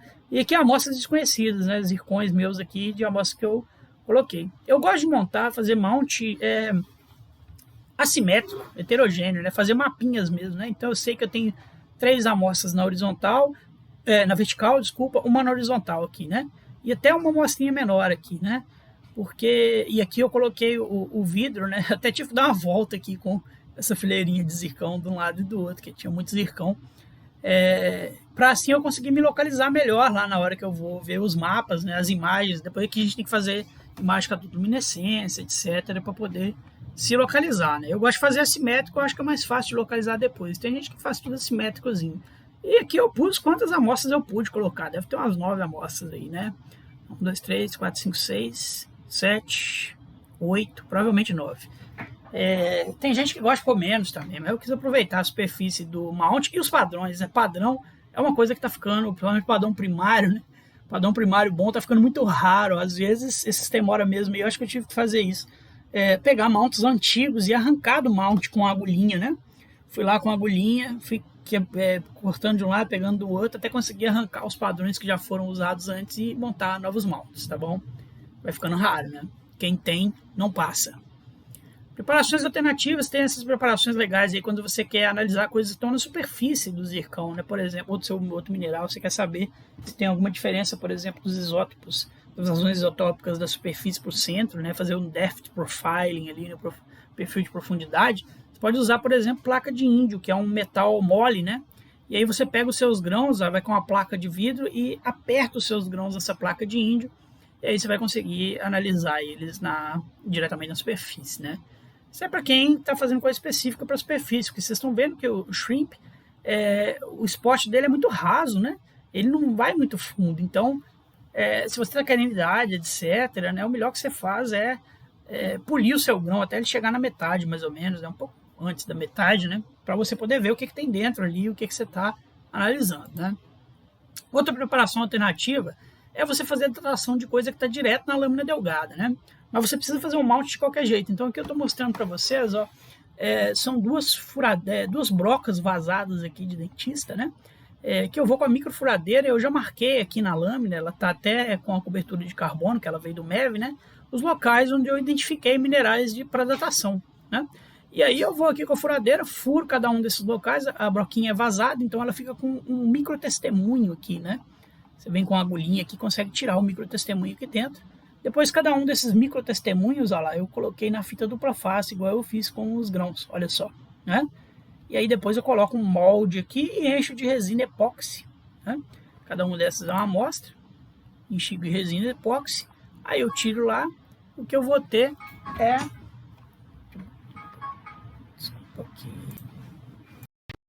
travou? O que eu vou ter no final são mounts com testemunhos de lâmina, né? Onde estão os grãos, os cristais que eu quero datar. A grande vantagem disso aqui, né, é que você vai fazer datação com contexto petrológico, né, com contexto petrogenético, né, você tem aí informação petrográfica preservada, né, direto na lâmina, que já é coberto com ouro, essas amostras aí, né, com um mapinha aqui para ver onde estava cada coisa. Então tá aqui, ó, como é que a gente consegue esses resultados no final, né, a gente tem uma curva aqui, que é uma reta, a gente chama de reta de calibração, né, ou curva de calibração, que apesar da gente não saber como é que funciona o fracionamento interelementar dentro do espectrômetro, tem vários estudos que mostram que as razões 6, 8, por exemplo, né, esses asteriscos só quer dizer que é o 6 radiogênico, e sem contar o que já estava lá, né, o chumbo comum, são correlatas, por exemplo, às razões óxido de urânio por urânio, ou algumas outras razões que é utilizada. Essa é uma das mais utilizadas, tá? Então, com isso, olha lá, quanto menor a razão 6, 8 que eu obtenho no padrão, menor o óxido de urânio por urânio. E aí você faz uma curva de calibração. Esses são os valores obtidos pelo padrão, né? Então, isso aqui é uma regressão linear. O que significa? Quanto mais a análise do padrão que eu tiver, em teoria, melhor vai ser a minha regressão linear, né? E aí eu tenho uma amostra desconhecida qualquer que eu plotei aqui. E eu não sei qual é a razão real dessa amostra, porque ela vai variar com o tempo. A gente tem fracionamento interelementar, né? Só que eu sei a razão real do padrão, né? Então eu tenho uma curva de calibração do padrão. Em algum ponto desse padrão, eu sei que está correspondendo à razão real do padrão, né? O que eu vou fazer? Eu vou pegar a minha amostra desconhecida e vou rebater ela nessa curva de calibração, né? E aí, com isso, eu vou ter a minha razão real da minha amostra, né? Então, vocês veem que as análises que a gente obtém em shrimp, elas dependem muito das análises do padrão, né? A gente tem que ter bons padrões para a gente poder ter boas análises de amostra desconhecida. E a gente tem que estar analisando padrões que são o mais próximo possível do mineral que a gente está analisando, né? Quer dizer, tenta achar padrão de zircão com a idade parecida com o que você está querendo, com a composição parecida com o que você está querendo, né? Problemas aí, tem muitos padrões que eram considerados padrões, mas foram descobertos que têm heterogeneidades composicionais, até de idade, né? Então isso gera alguns problemas. Zircão do tipo gema costuma ser melhor. Para o zircão, tem problemas aí relativos, né? Mas, por exemplo, para a monazita é um problema bem pior, porque a quantidade de terras raras que você tem na sua monazita vai ser diferente para cada monazita. Então, o efeito matriz é muito difícil de quantificar, né? Então, o que você faz, por exemplo, a monazita é você começar a análise com vários padrões diferentes de monazita por ali, né? E você começa a análise e, à medida que a análise vai andando, você vai ver qual padrão é mais parecido com as amostras que você está analisando, em termos de terras raras, em termos de tório, em termos de tudo, né? E aí você começa a analisar só aquele padrão, certo? Coisa legal, né, que dá para fazer com microsonda iônica é imageamento iônico. Aqui, por exemplo, imageamento usando a KMK, né? Onde que está na sua amostra, no caso aqui um zircão de 4,2 milhões de anos por aí, né? Onde que está, por exemplo, o conteúdo de titânio, o conteúdo de onde estão os isótopos de urânio, etc, né? Você consegue fazer isso aí com a KMK. E coisas muito interessantes fizeram aí agora, por exemplo, aquele problema do reniósmio em molibdenita, né? Por muito tempo se acreditou que era homogênea, molibdenita, mas de vez em quando algumas molibdenitas davam idades muito estranhas, que saíam fora aí das idades reais da amostra. E com o imageamento por microsonda iônica, descobriu-se que a distribuição dos isótopos de rênio e de ósmio dentro da molibdenita, ela nem sempre é homogênea. Você tem efeito pipita isotópico. O que isso quer dizer, né? Que tem porções da molibdenita que vão ter mais ósmio ou menos ósmio que outras. Quer dizer, estão só começando a descobrir, a estudar a estrutura da molibdenita como foi estudada a estrutura do zircão, por exemplo, né? O zircão ele é uma coisa muito mais conhecida do que esses outros minerais usados aí para geocronologia, né? Está com conhecimento assim exponencialmente maior. Os outros minerais precisam andar para esse sentido também, né? E o imageamento por microsonda iônica vai ser muito útil nesse sentido, né? Então a gente já sabe, por exemplo, que a molibdenita não é homogênea. A gente precisa ter um fragmento de molibdenita, uma amostra, né, que seja representativo do todo, né, e não que esteja representando efeito pipita.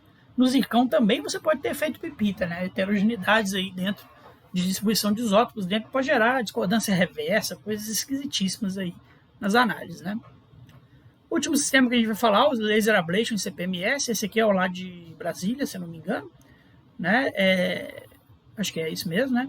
A técnica que foi desenvolvida no começo dos anos 90 e está em constante expansão e desenvolvimento. Tem a grande vantagem aí, né? Equipamentos do tipo ICP, eles são muito mais comuns em universidades por aí. Grande maioria de universidades grandes aí tem em algum local algum ICP-MS, né? Que você pode acoplar um laser e transformar no espectrômetro de massa para geocronologia legal aí, né?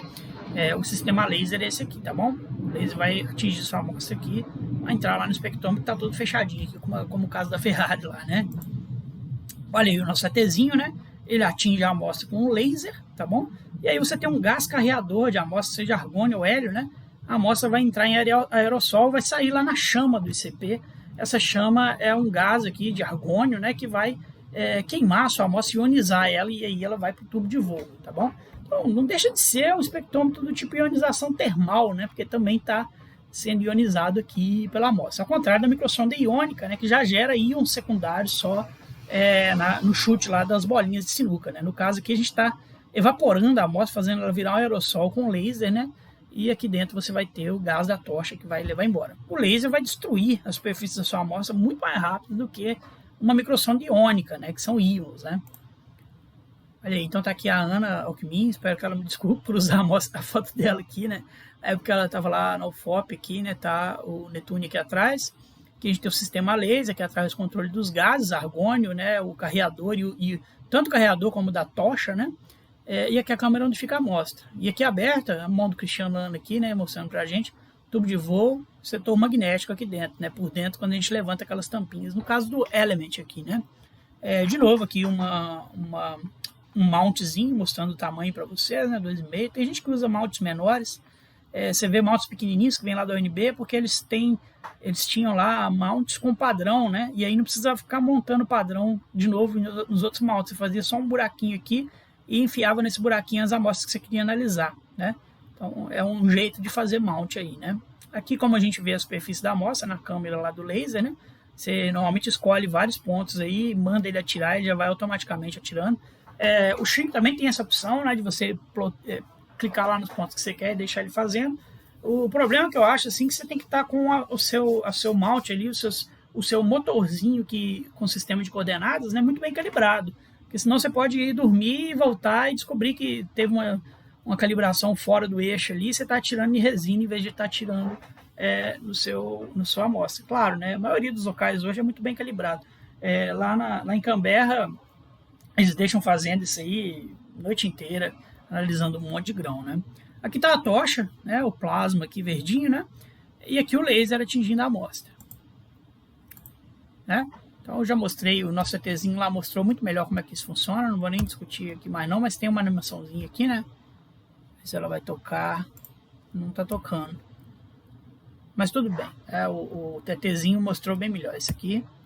Aí umas fotos mais próximas aí da célula de ablação lá na Universidade de Toronto, tá bom? Então o laser está atingindo nossa amostra aqui, né? A diferença do Shrimp para isso aqui, né? Aqui na microsonda iônica a amostra fica a 45 graus, né? O cara tá jogando sinuca lá inclinado. E aqui você atinge a amostra de baixo para cima, de cima para baixo, né? A diferença também é que o spot de laser ele é muito mais profundo do que o SIMS, né?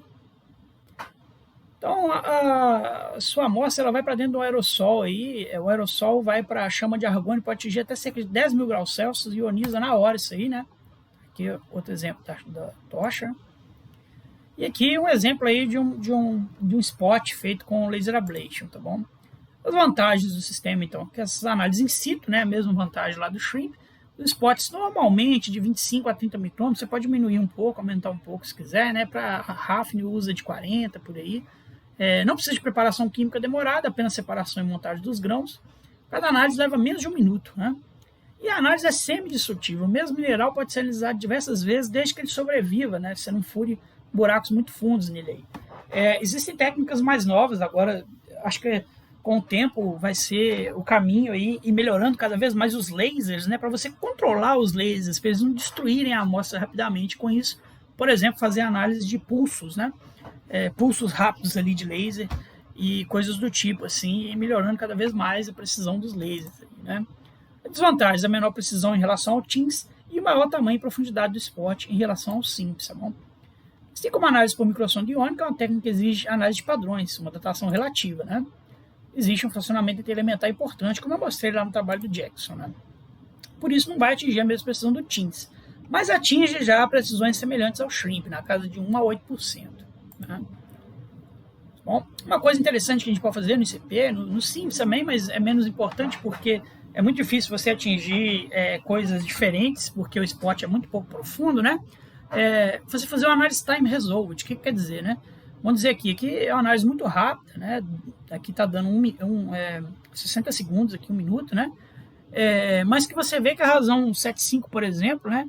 Você estava indo com uma razão 7,5 homogênea, mais ou menos aqui até os 100 segundos, de repente ele deu um pulo para uma razão diferente.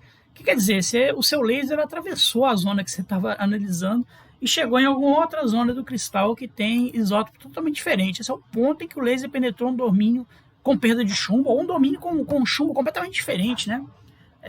Na verdade, com chumbo diferente aqui, um domínio, o núcleo do grão, por exemplo, né? Porque está com 7 maior. E o que você pode fazer é você ir lá, tem um software para isso, Glitter, por exemplo, né?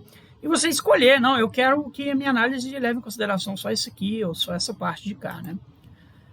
O nosso ETzinho está mostrando agora para a gente aqui alguns problemas que podem gerar esse problema aí de você ter uma análise que varia com o tempo aqui, as razões que você está obtendo, né? Ele está atirando no núcleo do cristal, mas em profundidade, em 3D, né? A gente pode estar atravessando esse núcleo já e pegando um pedaço da borda. A gente pode estar pegando uma fratura que está aqui dimensionada como um plano, né? A gente pode estar pegando uma inclusão que a gente não está vendo, que está lá em profundidade, né? Então tem uma série de problemas aí. Se a gente atinge o centro aqui muito perto da borda, pode dizer que a gente está atravessando e saindo lá no fundo, né? Então tem vários problemas aí que o laser pode interceptar, que podem zoar aqui o sinal. Mas a gente pode fazer a análise resolvida por tempo, time resolved, né? A gente escolhe só o pedaço da análise que a gente quer considerar. O depth profiling aí por pulsos, como eu estava falando com vocês, né? Conseguem fazer isso hoje em dia, conseguir idades aparentes de acordo com a profundidade do grão que você chega e analisar desde a superfície, né? Lá. Então ele mostra aqui quando que começa a chegar em idades mais velhas aí, né? Então conseguimos coisas fantásticas com isso aí. Comparativo aqui do Shane entre idades ID TIMS, SIMS e LI-CPMS. No TIMS você pode usar até fragmentos de grãos, né? Mas você tem que dissolver no ácido e separar nas colunas, né? O SIMS aqui com seus pontinhos de análise e o CPMS é o Laser Ablation, né? Com spots mais profundos. Outra comparação aqui do Boring et al. 2006, né? Mostrando aqui o TIMS você usa fragmentos de grãos tão pequenos quanto 50 micrômetros, 3 horas por análise, né? 0.1 a 0.3 de precisão, 2 sigma, tá bom? Lembra lá da aula de estatística para saber o que é 2 sigma. LI-CPMS, 10 a 60 micrômetros de spot, 5 a 20 micrômetros de profundidade, né? 1 a 4 minutos por análise, 1 a 8% de precisão. O cinza lá, o spot pretinho, bem menor do que o spot LI-CPMS, né? Mas chega ao mesmo tamanho se você calibrar bem o seu laser aí, né? A profundidade é muito menor, menos de 2 micrômetros. Não é difícil no laser ablation você furar o grão, tá? Você já chegar do outro lado. Se for uma coisa tipo badeleíta, que tem por aí uns 2 micrômetros de espessura às vezes, o primeiro tiro que você dá, você já estoura ela, já sai do outro lado, né? Aí não dá para analisar de novo, a não ser que seja outra zona parecida no cristal. Mas o SIMS, 10 a 30 minutos, dependendo da precisão que você precisa, né? 1 a 5% de precisão por análise. Normalmente para zircão detrítico a gente deixa menos tempo, mais rápido, você só precisa saber mais ou menos a proveniência, e quando é coisa muito preciosa, e rochas ígneas, etc., deixa mais tempo. Importante a gente lembrar, a precisão das idades ID-TIMS é bem melhor, tá? Então ele está mostrando aqui que as idades LI-CPMS, né? Por um spot você pode ter aqui 3 a 5% de precisão, então nessa casa aqui de 90 a 110 milhões de anos, né? Você pode ter mais ou menos 3 a 5 milhões de anos por spot, mas se você fizer uma média ponderada com 25 análises, por exemplo, pode chegar a 1 milhão de anos. Já o ID-TIMS, você abre essa escala aqui, ó, né? E um cristal só, lá, mais ou menos 100 mil anos, né? É uma escala bem menor aqui. E se você fizer uma média ponderada, mais ou menos 30 mil anos, dentro dessa idade de 100 milhões de anos, né? Se for um grão mais velho, como é uma porcentagem, né? Mais ou menos 0,03, você precisa ter alguma cálculo aí, né? Esse aqui é de Schmitz-Kuiper na revista Elements. Tem vários volumes legais aí, falando principalmente sobre zircão nos dias de hoje. Eu vou falar sobre isso no final da próxima aula, umas bibliografias aí, tá? Então, para cristais com história de crescimento complicada, a resolução espacial requerida, ela chega a exigir SIMS mesmo. Então, você vê esse cristal aqui, por exemplo, né, estudo aqui do Garros, olha a variação de idade que você tem aqui do centro para a borda. Cada um aqui é um laser pitch, aqui, 10 micrômetros de diâmetro, né? No centro você tem idade de 160 milhões de anos, depois 130, depois uma bordinha aqui de 97, depois uma bordinha mais fina ainda de 57 milhões de anos, né? Então, se você não tivesse spots aí de 10 micrômetros ou menos, né, você não ia conseguir chegar nessa resolução nunca, né? Nunca ia conseguir quebrar um pedacinho desse de menos de 10 micrômetros aqui e analisar isso. Você vê que essas técnicas aí permitem para a gente contar histórias geológicas muito profundas, né, muito complexas, através de pedacinhos muito pequenos de material geológico, né, que fica registrado aí. Além de fazer urânio chumbo, você pode fazer, por exemplo, isótopos de oxigênio, de hafnio, e aí um pedacinho de cristal de zircão vai te contar uma história até da crosta terrestre. Vamos ver na próxima aula aí. Outro comparativo Schmitz-Kuiper aqui, né, são idades aqui obtidas por SIMS, né, early SIMS aqui e tal, né. Você vê que as idades que eles conseguiam para o Bishop Tuff, que é um tufo clássico lá dos Estados Unidos, né, da província Basin Range, elas tinham uma incerteza grande, que então a gaussiana, né, distribuição das idades aqui, distribuição normal, como a gente viu na outra aula, né, tem idades argônio também, ó, elas iam mais ou menos, né, por exemplo, 850 mais ou menos 100 mil anos aqui, né, 150 mil anos por aí. Quando começaram a fazer o ID-TIMS cada vez melhor, né, lá você tem a precisão cada vez melhor, vai fechando aqui os erros da idade, né? Vai ficando 800, mais ou menos 30, por aí, mil anos. Né? Então, comparativo aqui da incerteza de idade SIMS e idade argônio para idade TIMS. O Bishop Turf é um laboratório a céu aberto, aí, é um tufo recente, né, do Bayesian Range, que eles usam para testar precisão desses métodos aí, tá bom? O pessoal da iniciativa Earth Time, tá até aqui aparecendo, né, que é uma iniciativa interlaboratória e vários laboratórios para ir melhorando a precisão dessas idades cada vez mais, melhorando, por exemplo, padrões, né, procedimentos, correções, etc. Né? Achei legal essa figura aqui do Kruner et al., na comparação do spot de Shrimp com o spot de LI-CPMS, no caso aqui desse zircão aí metamórfico. Né? Aqui é a diferença de profundidade. E aqui é uma figurinha que eu já mostrei para vocês, um spot de laser para urânio chumbo, um spot de laser para o Lutésio Hafnium, que chegou a furar o grão mesmo até o outro lado, né? Precisa de mais material. Resolução do Shrimp, que fornece para a gente, né? Esse grãozinho aqui que tem 50 micrômetros essa barra, ele tem um pouco mais de 50 micrômetros, né? A gente consegue colocar um spot de Shrimp aqui de 10 micrômetros. Lá. Então, analisar essa bordinha, que seria muito difícil de analisar de qualquer outra forma. O Bowring aqui comparando a diferença de precisão aqui de idades reais, né, de um ash bed neoproterozoico aqui, para idades Shrimp, lá, a gente tinha mais ou menos 670 até 580 milhões de anos, 620 mais ou menos 7 quando a gente faz a média. Né? Quando você vai para o TIMS, olha como é que a precisão é bem maior. Né? A gente tem 635 mais ou menos 1,2 milhões de anos aqui. Né? Você consegue a precisão bem melhor.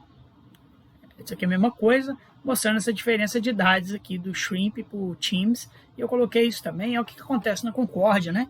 Às vezes você tem análises muito boas, aí sim, Shrimp ou LI CPMS, a elipse que fornece a correlação entre os erros está aqui. Você acha que ela é concordante, que ela está pegando na Concórdia, mas quando você faz o ID-TIMS, você vê que na verdade ela não é concordante, ela está dançando aqui um pouquinho. Então, ficar esperto aí com esse tipo de comparativo, né? O que pode significar para algumas idades geológicas aí, tudo bem? Fazendo, melhor de tudo é se você tem alguma coisa muito importante no seu grão, né, você detectar ali por LI CPMS ou por Shrimp, mas se você precisa que a idade seja bastante precisa, né, você vai lá com uma agulhinha e arranca o seu grão do mount e dissolve ele e faz ele por ID-TIMS, né? Essa aí seria a condição ideal. Mas muitas vezes você não precisa disso, né? Às vezes você precisa só saber se a sua rocha é arqueana ou neoproterozoica. Ou às vezes um erro aí, uma incerteza de 10 milhões de anos, de 5 milhões de anos é suficiente para você. Você não precisa tirar o seu grão dali para tentar conseguir uma incerteza diferente. Às vezes não, às vezes, por exemplo, você está datando uma camada de cinza vulcânica que ocorreu uma extinção em massa. Aí você precisa ter aquilo muito bem calibrado para saber quando foi que ocorreu, para saber se bate com outros eventos, como por exemplo, grandes eventos de vulcanismo, ou a queda de um meteorito, alguma coisa assim. E aí vai ser muito importante você ter idades, né, do tipo ID-TIMS, que são as mais precisas. Mesma coisa que, mesmo comparativo que eles fizeram lá, eu fiz um desenho também, né? O imaginamento dos cristais, muito importante, né?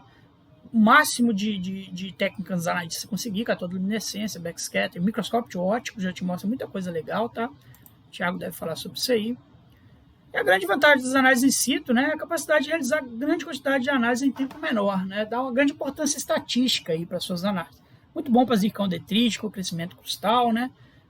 Você vê essa compilação aqui, ó, né, por LI-CPMS, a compilação de Belousova aqui, 23 mil análises, do Conde et al., 38 mil análises, né, tem muita análise de boca de rio, essas coisas assim, né, zircão de boca de rio, etc.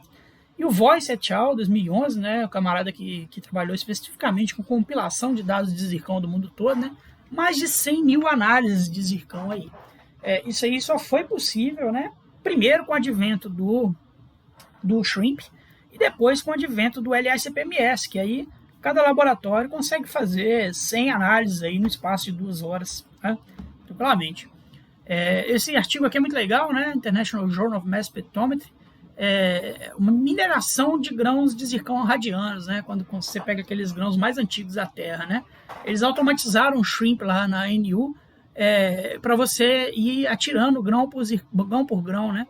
E aí o que acontece? Quando você começa a análise, você já tem uma ideia da razão 76. Se a razão 76 te indicar que aquele grão é muito velho, você continua a análise. Se ela indicar que não é, você pula para o próximo grão. Você consegue automatizar isso, né? Então, o Peter Holden e companhia aqui, ó, o que ele coloca aqui? Ó, os primeiros 100 mil grãos. que analisaram procurando os zircões ardianos.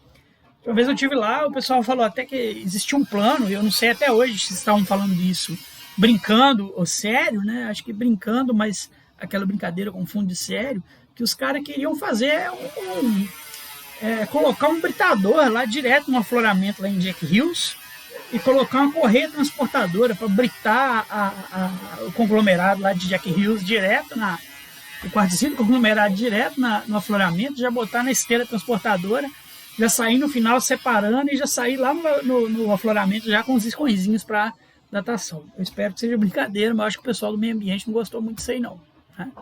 Outro artigo muito legal aí, eu falei de alguns artigos bacanas aqui, né? Tem aquele artigo do Spencer, dos estatística que eu falei da outra aula, né? Nessa aula que a gente falou de vários artigos legais aí, principalmente para zircão, né? Do Shane, do Boring, essa revista Elements que saiu especial para zircão, tem um volume especial de zircão também, do Contributos to Mineralogy, a gente vai ver na próxima aula aí, né? E esse aí, o Schautegger e companhia, também é muito bacana, né? Isoconologia, urânio, tório, chumbo, polidectim, cinza e laser ablation, né? Receitas, interpretações e oportunidades, Chemical Geology. Isso aí é alguns dos que tem interessantes, né? Se vocês quiserem saber sobre shrimp especificamente, aí eu vou indicar os artigos do Trevor Island, do Comstock, especialmente, né? Tem vários, John Deleter, tem vários artigos legais aí. Se quiserem saber sobre a história aí da geoconologia, os artigos do Mattinson são legais, né? O pessoal que estava cada vez mais tentando desenvolver os métodos aí, né? E tentar conseguir cada vez mais idades de urânio chumbo mais precisas e dos outros métodos também, né? Somente esse pessoal do Airtime é urânio chumbo e argônio, né? Hoje em dia, quem mais? Tem bastante gente aí, pesquisadores, que é legal vocês seguirem para ver como é que está esse desenvolvimento, tá bom? Hoje em dia tem Google Scholar, né, ResearchGate, que aí você está em contato lá direto com os caras que são os caras mais de vanguarda aí, que estão cada vez mais desenvolvendo. Esse Chain mesmo é um cara novo aí que está trabalhando bastante nesse desenvolvimento dos métodos, né? Boring, o Daniel Condon, o pessoal que está sempre trabalhando com isso aí, tá bom? Mais importante, para ficar para a gente dessa aula aqui, que eu acho que todo mundo tem que guardar, para cada problema um método. Não existe isso de que só um método presta e que os outros não prestam. Você necessita de umidade muito precisa, na casa de poucos milhões de anos, e se as zircões são relativamente simples, né, sem bordas sobrecrescidas, então você vai no TINS, que é a melhor opção, né, desde que você tenha laboratórios suficientemente limpos para garantir um branco de chumbo pequeno, tá bom?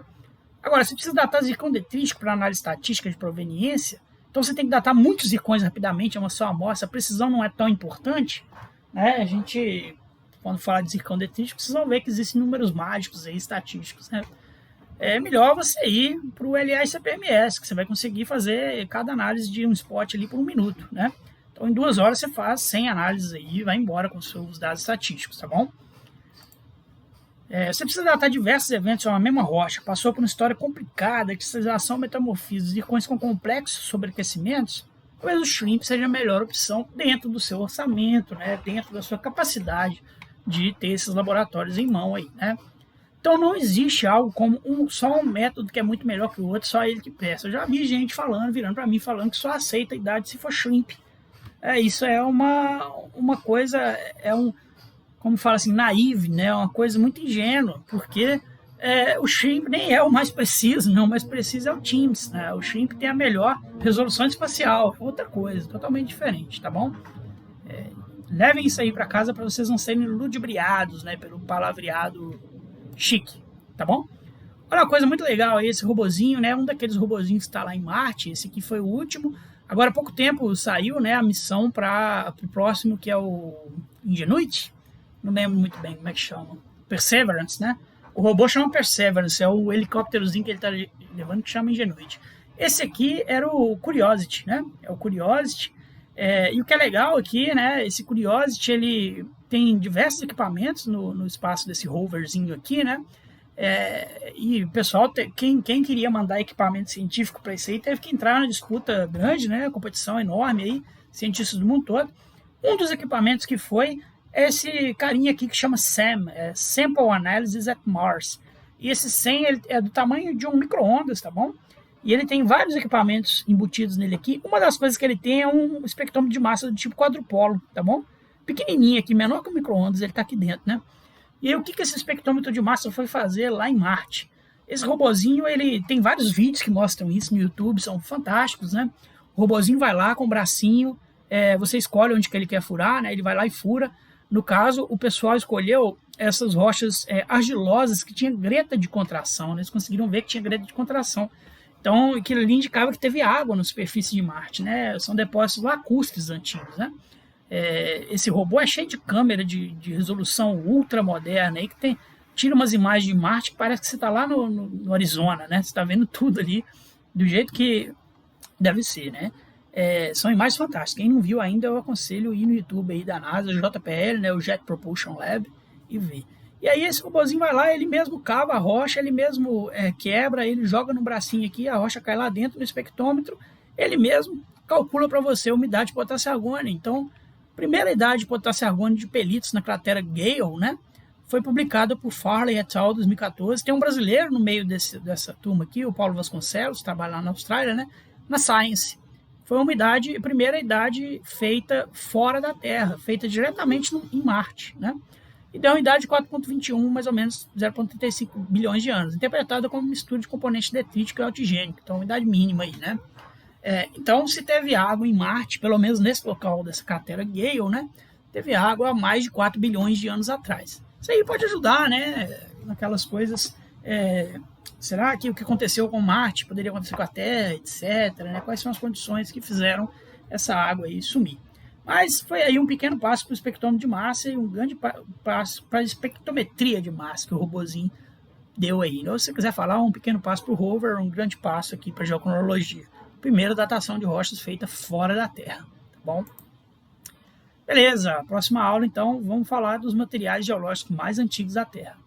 E no final vou dar uma bibliografia para vocês aí, falar algumas coisas interessantes também.